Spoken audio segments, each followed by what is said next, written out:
Tragedy on the way to school. A bus careened off a busy Houston route, killing 2 students this fall. Now, doubts and renewed concerns about bus safety in Texas. Recently, the federal government said having seatbelts on all school buses across the nation would save 2 lives a year. It's already the law for all new buses in Texas. But KXAN investigator Josh Hinkle discovered that law isn't working the way parents hoped it would. Yes, Robert, it was meant to put this, a seatbelt, across your child's lap and shoulder on all new buses districts buy. But we discovered that law is not protecting students at all. March 29th, 2006. Really, life is a jumble after that. A bus bound for a girls' soccer tournament overturned on a rainy highway. Your heart just sinks as a parent. This can't really be happening. Steve Foreman's daughter Allison was trapped under the bus, her arm nearly severed beneath the wreckage for more than an hour. The news reported that 2 girls had been killed. Thought that I would go to the hospital to meet the girls returning. Ashley never made it back. Brad Brown's daughter Ashley and her teammate Alicia Benura died that day. I remember the first time that Brad and I got together, and I said, you know, I don't know how to really sit here and talk to you because you lost your daughter, my daughter survived, and he said, let's just do what we've got to do. Let's just get together and try to make a difference. It started with what that bus from Beaumont was missing. Because there were no seat belts, she'd been violently thrown out of her seat. That would have allowed them to stay in the seat, even surviving an accident as horrible as that one. Families impacted by the crash took their concerns to the state capitol and eventually saw the passage of Ashley and Alicia's law. It requires lap shoulder belts on all new buses if state funding is available. One bus alone is at least $80,000. A bus with those belts cost at least another $7,000. So lawmakers gave $10 million to the Texas Education Agency to give to school districts that first round. It was enough to strap in about 70,000 students. But soon faced with budget cuts, the TEA slashed most of the funding from the program and never asked lawmakers for more money. 2012, 2013, 2014, 2015, there was no money that was requested for this program. Why? It's very difficult to award money when the districts themselves don't show an interest in it. Just 12 of more than 1,000 school districts in the entire state applied, and only 4 out of that number actually qualified and received funding. The TEA says, simply put, the program didn't make financial sense for many school administrators because it didn't pay for the entire cost of the bus, only the seatbelts. It's like telling you, Josh, I'll pay for the seatbelts if you go out and buy a new car. Well, the heavy lifting is still in buying the vehicle itself. And again, the law does not require districts to buy buses with belts if the state has no funding for them. Senator Eddie Lucio wrote Ashley and Alicia's law, and he admits it didn't live up to what he promised parents. In the last few sessions, have you asked for money for this specific program? Quite frankly, it was one that I should have paid a little bit more attention to. I was hoping that there would be funds made available for that cause, but it just got by me. During our investigation, he wrote to state leaders, urging them to take up the issue once again, considering more money or maybe a statewide seatbelt mandate if it's not available. There's no need for us to ignore that issue ever again. It would be a beautiful thing in Ashley's memory to see an effective legislative effort to make lap shoulder belts on school buses the law in Texas. In a few months, these fathers will mark 1 decade since the crash that changed their lives. And in that time, their frustration over school bus safety has only grown. When is enough going to be enough? What excuses have to be made for school administrators in ignoring this?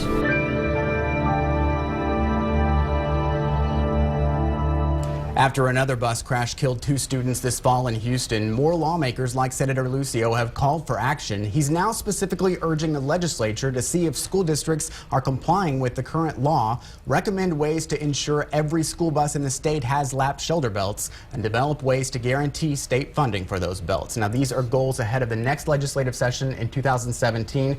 We will keep checking back on that progress.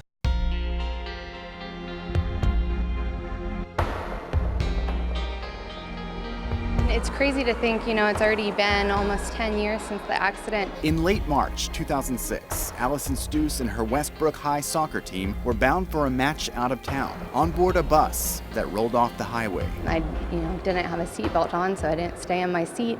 I was pulled out of the window and pinned under the bus. It took them over an hour to rescue me and my friend Devin from being pinned there. And then I was in the hospital for about a month's time, rebuilding my arm, and I'm still permanently injured from that. In the aftermath, Allison worked with lawmakers to require seatbelts on all new school buses in the state. Yes, sir. But now she's back at the Capitol with her father, Steve Foreman, a decade later, after learning that law really never worked. Everything was in place, and yet the school districts just looked the other way. The law is there, right? To be effective, it needs to be funded. And then it needs to be enforced. Brad Brown lost his own daughter, Ashley, on that same bus crash and believes a lap shoulder belt could have saved her life. This month, the head of the National Highway Traffic Safety Administration, which regulates school buses, announced a new position saying concentrate on this simple, basic statement. School buses should have seatbelts, period. This policy shift turns it from a why do we have to do this to why haven't we done this? These 3 are now speaking with state lawmakers again, hoping an overhaul of the seatbelt law will work this time around. I really want to see this change go through because I don't want other kids to have to deal with what I went through in high school. And we'll continue to follow up on this issue as it plays out at the Capitol. But remember, these lawmakers are the people you vote into office. So if you have something to say, contact them. We'll tell you how on KXAN.com. And whether you like or don't like what they're doing at the Capitol, let them know when you head to the ballot box next November. In 2007, state lawmakers aimed to put seatbelts on all new school buses in Texas. But the law they crafted also required school districts to report all bus accidents and injuries to the Texas Education Agency.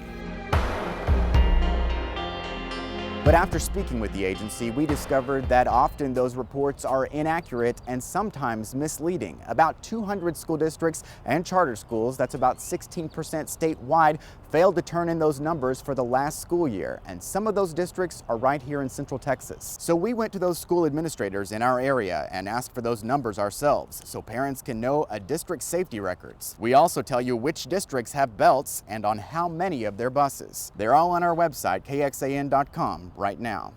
Every legislator wants to have the accurate information in front of them to make the best decisions that they can. A representative should be talking to their superintendents and saying, we need you to do this to make sure we make the best decisions that we can in Austin. These are your own records, 200 school districts not reporting those numbers to the Texas Education Agency. Well, you have more than 1,200 school districts in the state of Texas. There may be rural districts that had no accidents at all, that run a very limited number of bus routes.